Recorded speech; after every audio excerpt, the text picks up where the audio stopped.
Welcome to the Financial Dads Podcast with Paul Fagan and Jody Fisher. This is the podcast for all dads who want to succeed with life's topics, especially related to family and finances. Now here's my dad, Paul Fagan. Hey Jody, how you doing today? Hello, Paul. How are you? I'm doing well. Fantastic. We're in, I don't know what week we're in terms of coronavirus, but I did have an interesting piece of mail come this week to me. Open the envelope, and it's a reminder for a mortgage protection card. And it has my mortgage amount of $375,000, and it's a notice of offering mortgage payoff program in the case of my death or whatever. And I'm like, man, that is just ironic. They just don't know me. They're a little late. I think they're a little late. Yeah, sending that to you. Yeah, hold on a sec. Hold on. Be quiet. Shh. I'm tossing that in the garbage. So I think that it was just kind of an interesting thing. I know it's a bulk mailer. It's just funny how they had an amount of $375,000 in it. And I think if I listen... Was that number anywhere near accurate at any point in your mortgage history? Well, it must have been, right? But I can't remember. I've had several mortgages over the years, and I don't know where they pulled that number from. So at some point, yes, the number probably was at 375 for a brief moment in time. Spin the wheel. 375. Why not? Yeah, but it was just so funny. So I just thought I would start with that. But yeah, I'm on video. I'll do the video this week, but I got to warn you, my hair is getting taller, and I did score a set of clippers, hair clippers. So I don't know. Maybe the next episode I might have my own self haircut. I'm not sure yet. So next week we'll do a Facebook Live where you buzz your head. That would be funny. Let's do that. We're gonna put more pressure on my poor wife as she's trying to help me cut my hair. I think I might pass on that, but we'll see. We'll see what happens. But a good week nonetheless. Just normal work. Kids, everyone's trying to cope with everything going on. And how about your week, Jody? How was it? Yeah, we had a good week. I've got a special visitor here in the garage. Hold on, wait a minute. Oh boy, Juliet, you want to say hello? Say hello with the microphone. Hi, hun. How you doing? She doesn't have headphones on, so she can't hear you right now. But well, tell her I said hello. How have you been enjoying coronavirus lockdown, Juliet? Good. Good, yeah. No school, and we got the word this week in New York that there's no school through the end of the year, right? But we've been doing our Google Classroom stuff, and we've been having a lot of fun, haven't we? Yeah. Yeah. Perfect. So today's topic is credit card payment strategies. How to pay down your credit card debt and free yourself for your financial future. But first, let's talk about some news we saw this week. The first story is from the Motley Fool. And it's the headline is, "This is the most important factor in personal finance. You can't get rich without making daily decisions that aren't immediately satisfying." So this was an interesting read, and I'll just kind of shout out the sub headlines within the story, right? And it's everything we've talked about, Jody, since we started this podcast. It's around willpower to budget, willpower to spend less, willpower to save and invest, and put off instant gratification. So I think in one way, shape, or form, all of our podcasts touch upon these, and we always talk about kind of that discipline, willpower. These are kind of key buzzwords that I know we've used. Maybe we haven't used willpower as much. I know we've talked discipline. We did touch upon instant gratification, but willpower is an interesting one. I guess it does tie to the self-discipline. Jody, what was your take on this story? Great story and great word, willpower, right? You've got to have it. I mean, in my mind, you can go back and forth between willpower and discipline, kind of the same thing. You've got to do this. And they note in this article that willpower is backed up by the written budget, by the plan. And then the willpower is the discipline to execute that plan. If you create a plan and execute that plan, you will get where that plan points you to. Very cool. Well, I think we'll jump to the second article, and it's from Gallup.com. The headline is U.S. Personal Finances, Future More Concerning Than Present. Story highlights include 49% rate their current finances positively, down from 56% last year.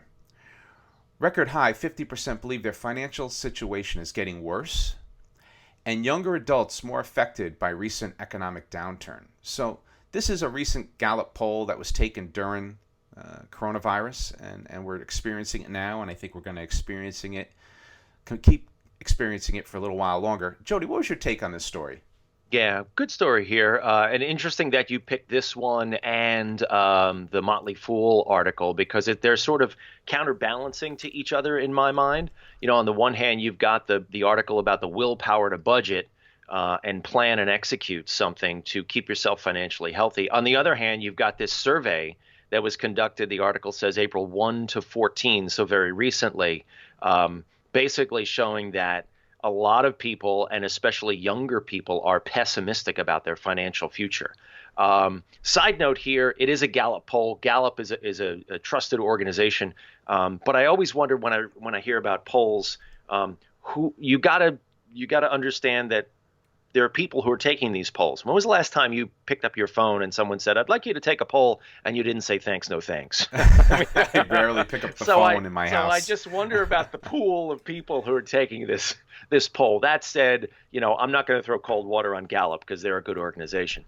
Yeah, interesting statistics here. And if you're a numbers nerd like I am, you'll dive into this and find some really interesting stats here. I think this is kind of canary in the coal mine here too. There's always a degree of people, I think, in the country who are pessimistic about their financial future. And that's why I say it's an interesting bookend or counterbalance to the other article, Paul, about having willpower to plan and execute your future. Because if you plan and execute your future, you won't end up, I don't think, in this group of people who are pessimistic about their financial future. You'll have at least a good handle on what is coming for you.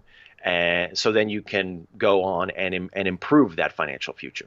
Yeah, I agree. And one thing to note in the age ranges 18 to 29, there was a 13% change. So in the direction of negativity, where people in that age group feel that things are getting worse, and by a big factor of 13%, probably one of the biggest swings in here, and that makes sense to me.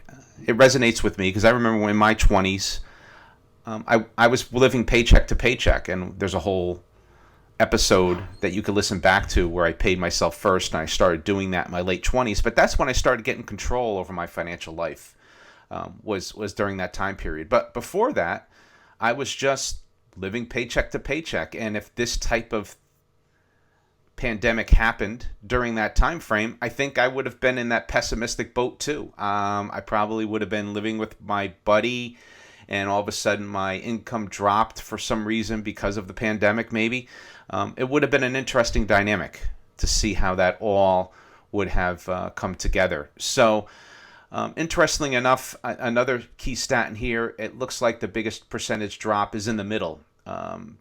40,000 to 99,000 seems to be where the other big swing is, and I guess that's the middle America, the annual household income. What did you think about those stats, Jody? I know we talked a little bit before the podcast about these, but any other stats that jumped out at you that you wanted to point out? Yeah, there are a ton of them in here, and you pointed out to me the most interesting ones, Paul. Scrolling down to the bottom of the article where it talks about the implications, and it sort of summarizes the article. It says that many more believe their financial situation is getting worse, even if the effects of the slowdown haven't fully hit their bank accounts yet. And that's what's been on my mind lately is when people talk about this being a long, slow road back to wherever we're going to get back to, that's going to include finances. And it's all the more reason to have a written budget in place for your household as we march through the rest of this calendar year. Because I personally believe that this is going to take at least through the rest of this calendar year. And by that I mean, December 31. Here in New York, schools are shut down. I think as we've talked about off mic before, that means that people are going to have a harder time going back to work because school is, in addition to being school, it's also default childcare. If you don't have childcare, you really can't get back to work. And so all this stuff starts to fall like dominoes. Having a written game plan in place is the most important thing you can do for your home finances right now, because it will show you where you're going. It will point out the landmines. And if you've done things right, it will also give you peace of mind to say, okay, we're going to be here, but we're not gonna go off the cliff. And if you're gonna go off the cliff, you'll know it, and then you can start to plan for it. Yeah, that makes a lot of sense, Jody, and thanks for those tips and pointing those out. I think that's important takeaway. So if you're part of that group that is very negative, or you see things happening in a negative fashion, please embrace what Jody had just mentioned, and write it down.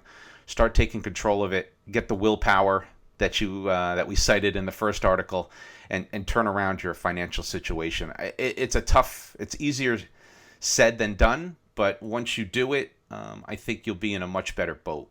So, I mean, you're right, Paul. We're here because we've done it, and that's the reason we do this every week. Is not to say, hey, look what geniuses we are, but to say, hey, here's the experiences we've had, here's the mistakes that we've made, and we're going to talk about those mistakes in the main section of the podcast today. Here's the mistakes that we've made. Take these and digest them for yourself. Apply them to your own situation, and then try to learn from them. We don't come on here every week saying, look how great we are. We're saying, look how stupid we were. That's very true. Very true. Well, speaking of stupidity, now we're on to our weekly topic. What a segue. Credit card payment strategies. How to pay down your credit card debt and free yourself for your financial future. Now, we talked about paying down debt in previous podcasts, but we thought that given the time period we're in with coronavirus and people will be leaning on credit cards more potentially, we thought we'd talk about this and really pinpoint the strategies that are specific to paying down credit card debt. You could use these strategies for other types of debt, but really the focus this week is on credit card debt. So my current situation is I haven't had this issue for a very, very long time, maybe 3 or 4 varies in there. I battled my credit card debt way back in the 90s. It was like pleated pants, and I don't know what other trends were going on, but I battled my credit card debt. Bomber jackets. Don't forget the bomber jackets. That's right, bomber jackets, right? There I probably go. put my bomber jacket and my pleated pants on a credit card. And I battled that credit card debt, and I remember it being about $6,000 that was drowning me. It's the income to debt ratio at the time. So I had the $6,000 hanging over my head. The party was over. I owed $6,000. I started getting a couple of late notices, and it just lingered for months. And you go through this whole despair, and you're trying to figure out what to do. So finally, I started to attack it. And I remember taking my meager $3,000 in savings and just taking a deep breath and sending it to the whole thing to the credit card company. I believe I was living at home at the time, and so I didn't need it, but it was definitely very daunting because I took my entire life savings of $3,000 and I gave it to the credit card company, right? So for me, after I did that, I never wanted to go back to that place again. It was sort of like analogous to when I quit smoking. I quit smoking July 97. That was I had my last cigarette in July 97. And I remember the subsequent weeks and months, it was so hard to quit. I never wanted to go back and go through that quitting process again. And I equate my credit card debt payoff to that same thing. So as I've said before, I use credit cards very succinctly, and I use them, like I said in previous episode, a credit card to me is like a chainsaw. And for some, it's a helpful tool, and for others, it becomes a health hazard. So that's the way I look at it. I do know people who have been through this yo-yo cycle of debt, and it's similar to weight loss, where they will run up the credit cards and then pay it off with various sources, some good or some bad, inheritances, home equity lines, etc.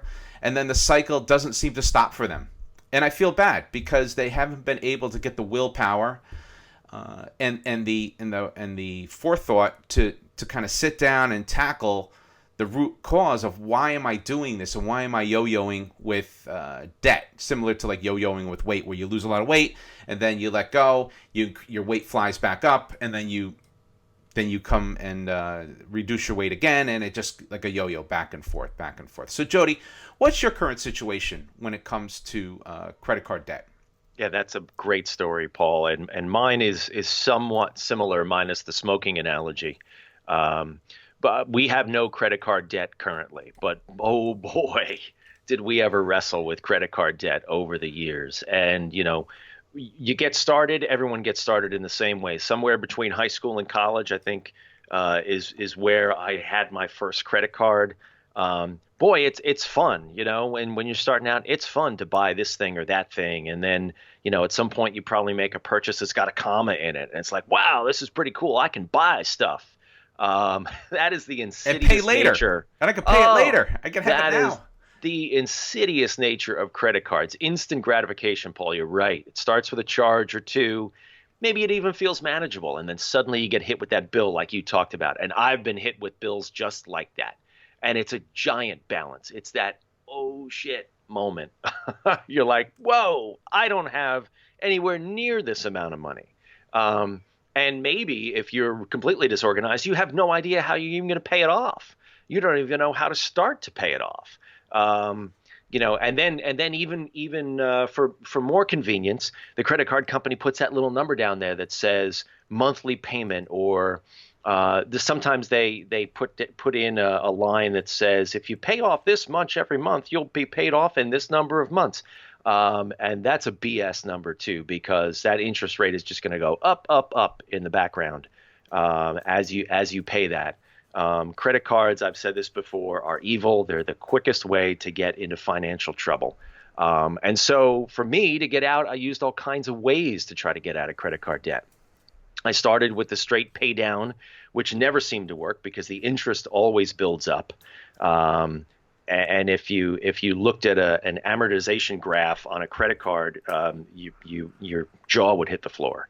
I consolidated at one point. I had so much credit card debt that I consolidated under a HELOC that we had, a home equity loan. Just nuts. I mean, think about the concept of putting a bunch of credit card charges for stuff that you can't even look around your house and figure out what you bought with a credit card, and then putting that on a mortgage.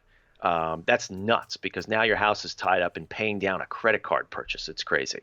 I did also consolidate under a 0% card, which I still found challenging to pay off. I finally got rid of our gigantic credit card debt a few years ago. I actually was talking to our financial professional, and what we did was we took out a loan against the 401k, which sounds nuts, but there was no penalty against it. But we took out a loan against the 401k and had it automatically withdrawn from my checking account every month. So this was like forced debt pay down. It was painful, but we got it done. I think it took about 2.5 years, but finally got it done. And the credit card debt is gone. We have zero balances on the one credit card that we maintain. And we use that credit card, like I've said in the past. We do use it, but we use it for large one-off purchases, where we also have the money in the bank to use the credit card. So it's more like an insurance plan, and it doesn't mess with the weekly cash budget where we're paying bills and setting aside savings and doing all that other stuff. We execute the charge on the credit card. We get the item home. We make sure that there's no problems with it. We don't have to return it or whatever else. And then we turn around as soon as that charge posts to the credit card, bang, it gets paid off. Credit cards are terrible. They're evil. They're the worst way you can manage purchases. And I understand how you do it, Paul, too, with your household. There's a plan behind that. And what we're talking about specifically here is willy-nilly purchasing on credit cards. Bad idea. Don't do it. Yep, and I think I said this on last. I tempered the evil comment with I really do think that there are good in credit cards, all the things you talked about with warranty on purchase, all these different things. But I do use the analogy that I'm going to use it as a chainsaw. I'm going to treat it like a chainsaw. A chainsaw in a horror movie is evil. A chainsaw in a skilled logger's hand, and he uses that chainsaw for a living, it's a good thing, right? So not so evil. So I think that the credit cards are not necessarily evil. I think it depends on their purpose. They could be used for evil purposes. They could be used for good purposes. And I think that's my view on them.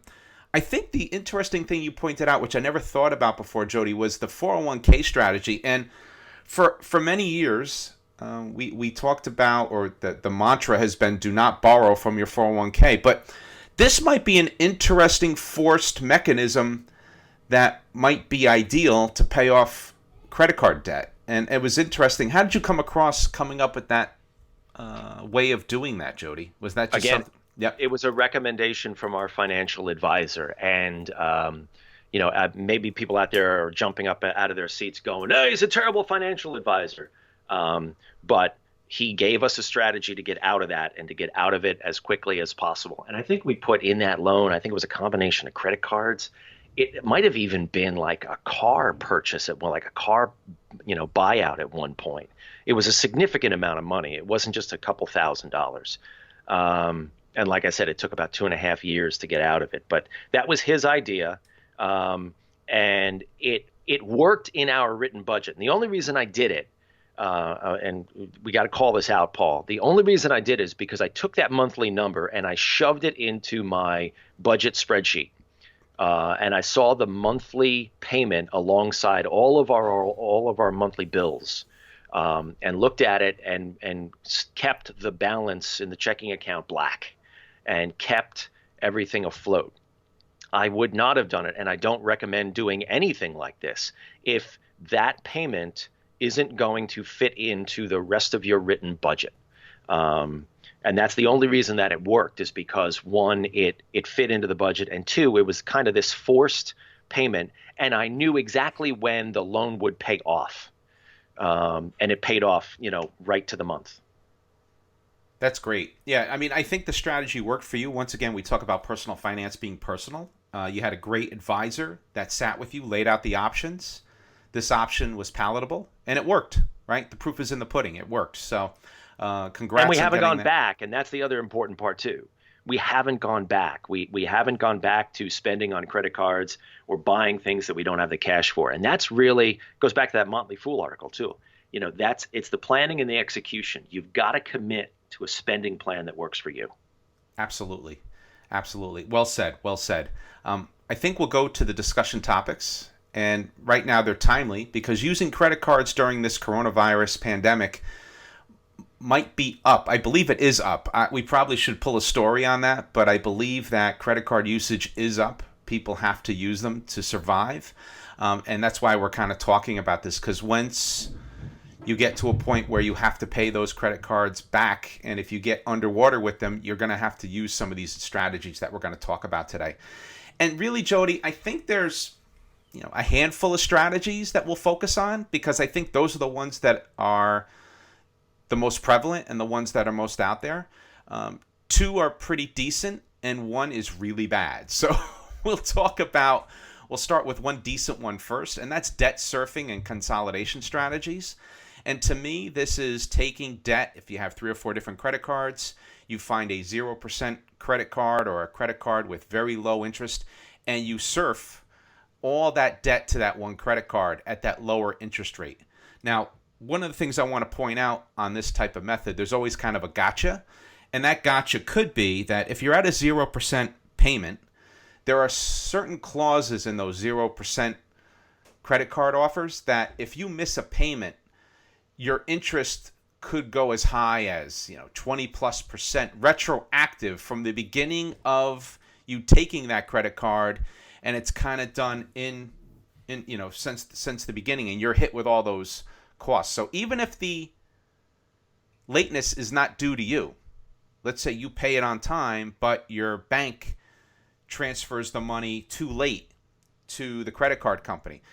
That could happen. That happened to me, and I talked about that many podcasts ago, where I cut the credit card up on the phone with the credit card company because they just were not cooperative at all. I had diligently paid it on time, and my bank to the credit card company, that's where the transaction fell apart.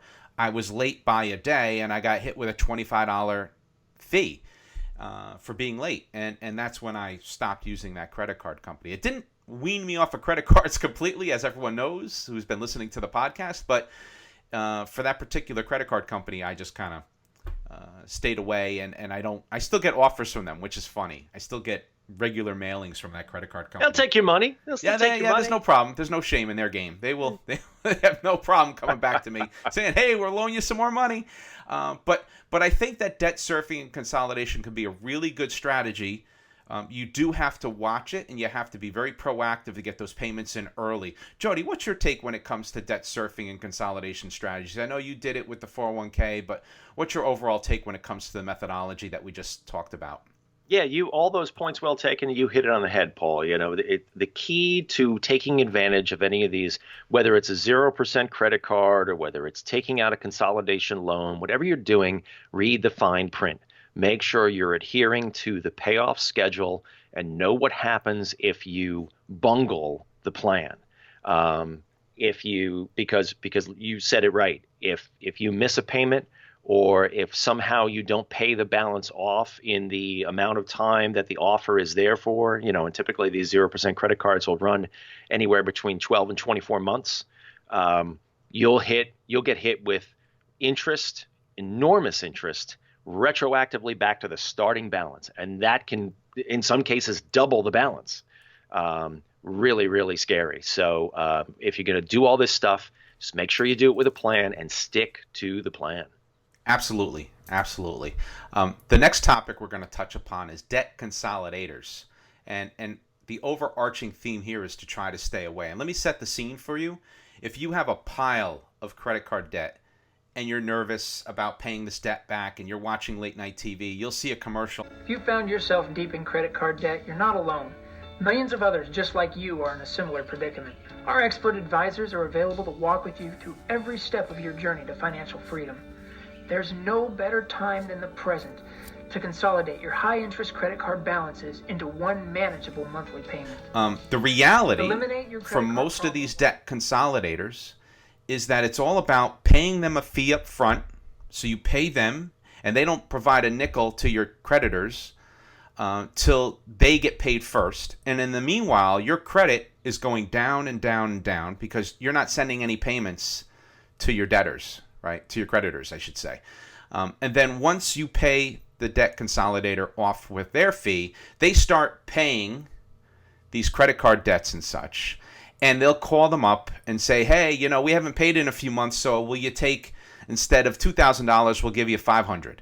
And they'll start working and negotiating because they know you're a deadbeat in terms of your credit. So the credit card companies have no other option than to take these offers. And meanwhile, at the end of the process, you've overpaid a lot of money to a company to do something you could have done yourself. And Jody, I don't know what your take is or what your familiarity with debt consolidators is, but that's my take on it from what I've heard. And I've had people that I know who have fell for it. They have gone to these debt consolidators, and they didn't realize until they're about $2,000 in that their debts are not being paid at all up front. And it's pretty sad because for some reason, the debt consolidators do a really good job of masking their process behind the scenes. So Jody, what's your take when it comes to debt consolidators? And like I said, my whole take is stay away. But what's your take when it comes to debt consolidators? I've never worked with any, but I'm comfortable with the statement that these guys are scum. They're the same guys who sit around and write the Nigerian prince wants to give you $20 million emails. Just send me your bank routing number. These guys are scam artists. They'll take your money like you described, Paul. They'll take your money. They'll put it in their pocket, and they will not pay your bills. You can do this yourself. You just got to get off your butt and do it. Don't trust somebody else to pay your bills for you. And frankly, it strikes me as incredibly lazy. Why am I going to pay somebody else to do something that I can do myself? At least, something as simple as that, right? I mean, it's sitting down at your computer, or it's sitting down with your checkbook and just doing a little bit of math and writing a check or paying a bill. Why pay somebody else to pay your bills for you? Just get it done yourself. Yeah, I think it comes down to the fear of confrontation, and people like to put their head in the sand, so that they like the option of a debt consolidator. People that are, I think, in that boat of turning to a debt consolidator have overwhelming credit card debt. And overwhelming, I'm going to use the number $40,000, right? That might be underwhelming for some. It might be super overwhelming for others. But let's use the number of $40,000. If you're in that much debt and you make $20,000 a year, wow, you are underwater, right? Using that scenario, you see that commercial, and maybe the credit card companies have already started calling you because you're already a little bit late with your payments. You can't afford to pay the whole amount, all these different things. So you just sort of fall into the trap of fear of confrontation. You know what? I'm just going to defer to this company. They're going to take care of it for me. Everything's going to be okay. They say so in the commercial. Everything's going to be okay. We're going to take care of this for you, right? So I agree with you, Jody, that there is a bit of laziness that comes into play, but I think fear also comes into play as well when it comes to debt I buy that too. consolidators. Yeah, and I buy that too, Paul. And I don't want to sound heartless. I do feel for people who find themselves in this position of owing tens of thousands of dollars on credit cards, and they can't identify the things that they bought. It's just this gigantic number, and they're sort of at their wits' end. What you need to recognize in that situation, what you need to remember, is that you are still in charge of your money. Even if credit cards companies are calling you and they're making all kinds of threats and everything, the bottom line is you're still in charge with your money, of your money. And if you haven't given anybody your bank routing number to automatically pay off your credit card every month, they can't reach in and take that money out. And go in and read the fine print of your credit card statements and your credit card agreements, and you'll get reassurance on that. But here's the thing that I always try to remember is whenever I'm negotiating with somebody, I always try to remember that I am in charge and I am fully capable of walking away. They can't force me to do something that I don't want to do. So always remember when you're negotiating with these people that you are in charge. You can set the schedule, and that takes you, giving yourself a little shot in the arm sometimes. But just get yourself a plan, go into it with a plan, tell them, here's what I'm going to offer you. Will you take this? Or here's what I can pay you over the next 12 months. Will you take this? Call up and ask them that question. But don't, getting back to the topic that we're talking about with debt consolidators, don't depend on someone else to do this for you. Do it yourself. Yeah, no, it's all great terms. And I think for me, what comes out is what I begin to think about is at some point the tables turn. And you go from having good credit, you have this overwhelming debt, you slip on the banana peel financially, and then I think it flips when your credit starts to get dinged. Once you miss a few payments and you know you're in trouble, it's kind of a downhill and the tables turn. Now you really become in the driver's seat. And I believe that honesty is the best policy. If you owe, $10,000 to the credit card company, and all the things you said are true. Never give your routing number, never give access to your checking, never give access to your savings. All those different things are important. But if you owe a big number to a credit card company and you literally already got dinged on your credit, you don't have enough money to pay them, you don't have enough money for the monthly payments, etc. When they call you, you can just calmly say, hey, I owe you $10,000. I could pay you this over the next 6 months each month. Will you take this? Because that's really what I could give you at this time. I'm not going to not eat, and I'm not going to not live in the street. Did I say all that right? Yeah, I'm not going to live in the street, and I'm not going to stop eating. I'll say it that way. In order to pay you at this point. But you've already killed my credit. You've already reported me to the credit bureau, so I could pay you this much. Can we work this out? And chances are they're not going to work it out on that first call. So you say, okay, we'll talk again soon. Have a nice day. And honesty is the best policy, and you just kind of let it continue. And at some point, they'll negotiate with you. Hopefully, you don't get into that boat. Right? That's the key. Is you don't want to be in that boat. Hopefully, that's really drastic when it starts to weigh on your financial life with your credit being dinged and all those different pieces. So, but if you have to, make sure you just remain calm. Don't get intimidated. Don't get bullied. And just make sure that honesty is the best policy and no access to your checking or savings. So I think those are all good points and a lot of points that came away from the kind of the debt consolidator conversation. So I think we'll move to the next discussion topic, and that's the snowball method. And I think this is the most popular method for paying off debt, whether it's credit card or other debts. You take the credit card balances, smallest to largest, then you pay the smallest one off first. And then once that's paid off, you take the money you were paying for the small one, you tackle the next debt. That's the second smallest and the third, and you just kind of work your way up. And over time, you have this methodical plan to pay off your debt using what they call the snowball method. Jody, what's your take when it comes to this method? Yeah, it's a terrific method, and it's based not on mathematical common sense, but it's based on an emotional reaction to accomplishing something. And I heard a terrific analogy with the snowball method of paying down debt to starting a diet plan. And what the analogy was is if you were presented with a diet plan where you had to diet for 3 months and not lose any weight, but then in month 4 you lost 30 pounds, would you do it? Would you stick with it? Probably not. You'd probably start it and then at some point fall off. And that's what they say about paying the highest interest balance credit card first. But if you pay the smallest balance first, let's say it's a couple $100, and you knock a credit card out, you go, oh, that's cool. That's the same as going on a diet and losing a couple of pounds the first week. You go, oh, this is cool. This will work. Okay. And then you do another one and it's like, oh, wow, this is really working. Then you go another week. It's like, hey, look at that. Look what I did. You see that aggregate progress along the way, and you have an emotional reaction to that makes you want to stick with the plan. So snowball method is more emotion than it is math. And it really, really does work. But that requires you to sit down and do the math again. You can't just be throwing out money every month on this credit card and that credit card. You got to organize this stuff. And what they say, snowball method, list your debts, largest to smallest balance, pay the smallest balance first and walk your way up.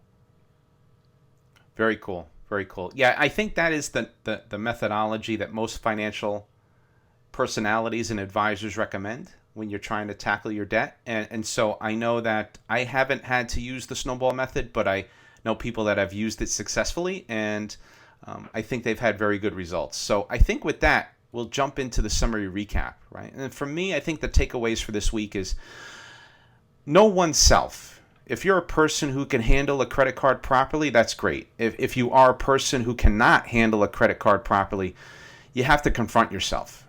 Use one of the methods that we talked about today and get those credit cards out of your life. If you have yo-yoed with a credit card more than once, you probably are not someone who can handle the temptation of credit cards. So for me, the bottom line is, like I said before, the credit card could be a useful tool or it could be a very harmful tool depending on how you use it. And if you're somebody that can't use it the right way, you probably shouldn't be using it. So get rid of the debt once and for all and stay away from the credit cards.